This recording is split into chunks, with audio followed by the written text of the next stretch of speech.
Odczytuję sceny z Akropolis. Jestem z nich zadowolony i doznaję wrażenia, że każda scena ma za sobą perspektywę powietrza.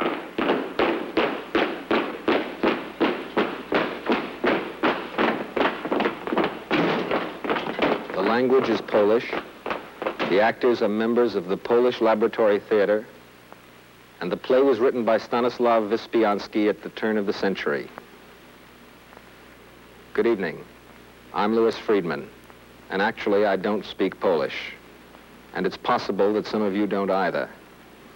We're presenting the play tonight entirely in Polish because we believe that it's a fascinating and moving experience in the theater.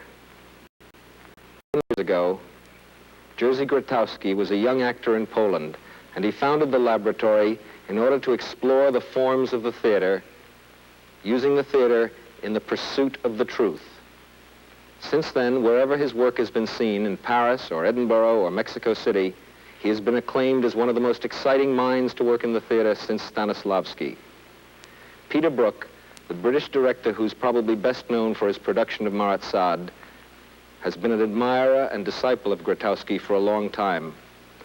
I asked him in Paris what his first impressions were when he went to the Polish Laboratory Theater.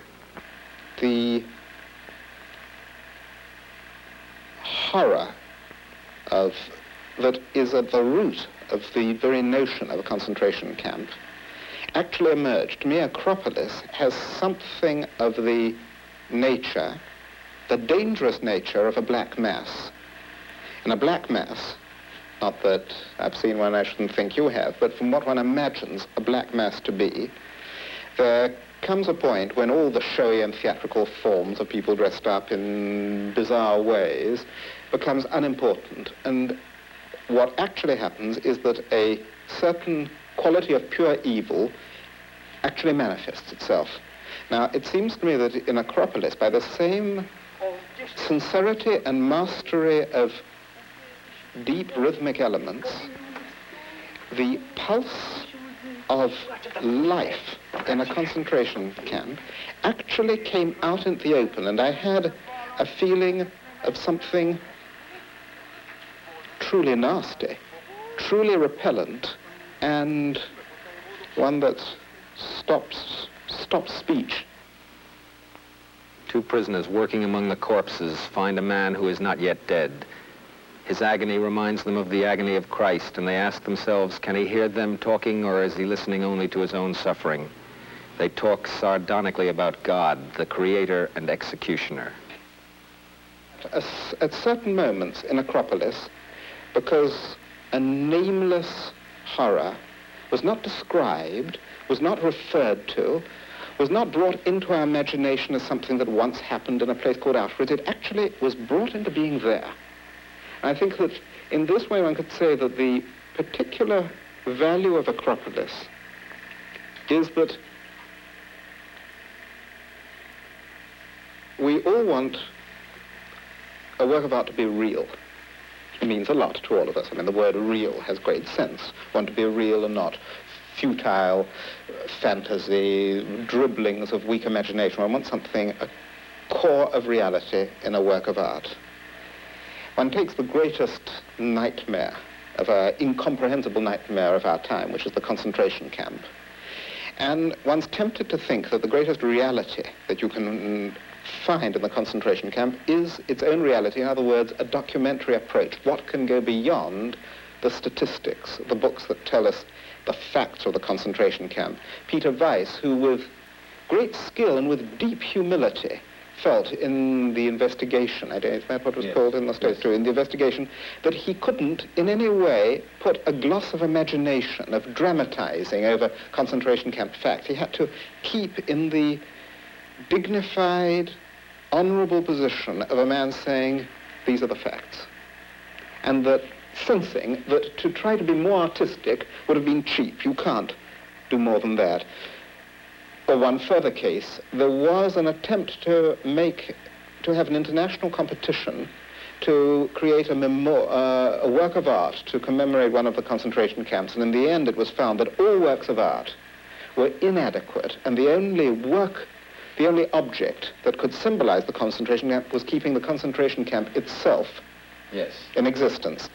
Now, Grotowski, through Akropolis, proves that there is an exception that defies this rule.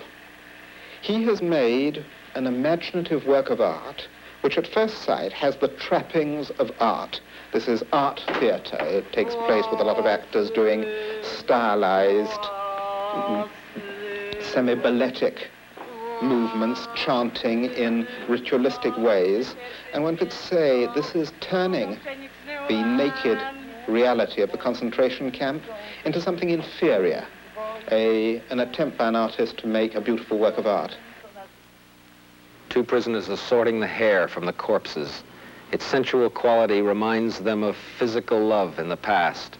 It propels them into a fantasy of the wedding night. Through it, the chorus of prisoners chants, "To love, to love, to love." And gradually, as one enters into his intentions and into what is achieved by his actors, one sees that this is not what happens. What they are doing is making the spirit of their concentration camp live again for a moment. And so, in a sense, their work is more realistic, because even the statistic refers to the past. Mm-hmm. Even the man describing, as in a courtroom, what happened, refers to the past. Grotowski does something that no film can do. A film also refers to the past. He actually makes the sense of the concentration camp for a moment reappear.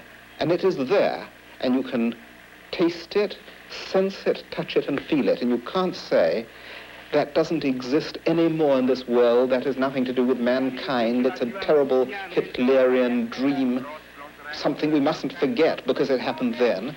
There it is again. A group of men make this come about. In that sense, it's like a black mass.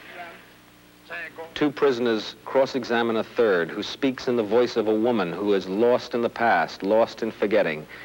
The experience is there to be taken or not by the people who come. The experience is for the receiver, if he wishes. Yes. And there is always, as in all great theatre, this question, if he wishes. You do not have to participate. You do not have to take away what is there.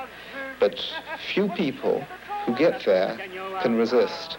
And most people go away silent because they have seen something with their own eyes that they would rather, might rather have heard about and not seen.